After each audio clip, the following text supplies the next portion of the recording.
So where does that leave you ideologically? Like, how are you changing at this point?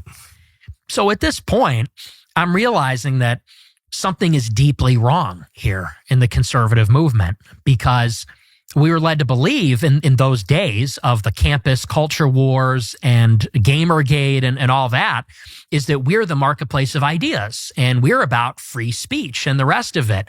And here I am being like nuked from orbit by Ben Shapiro as a kid, and for asking what I thought were reasonable questions.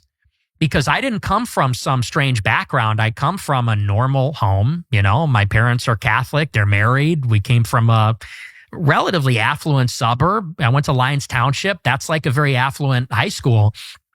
In other words, I didn't wake up as like the son of, William Luther Pierce. I wasn't like a skinhead or something. You know, I was like a normal guy that was like, yeah, like country's too diverse. We're too pro-Israel. Like, this is reasonable.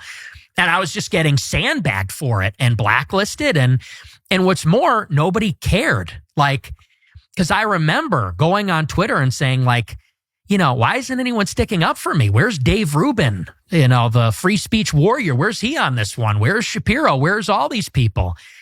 And in some way, they were all sort of complicit in this. So I realized that the conservative movement was completely bankrupt in that way. Yeah. Well, and I became very radical.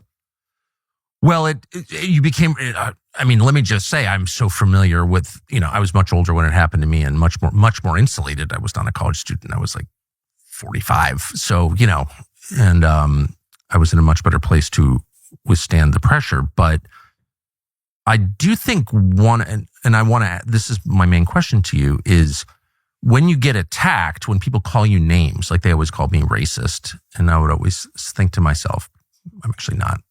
I would tell you if I was racist. I'm a little sexist, but I'm not racist.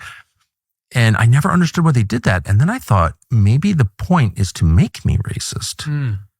Where you get to a point where you're like, well, if you're going to slander me, then I'll just become the thing you're calling me.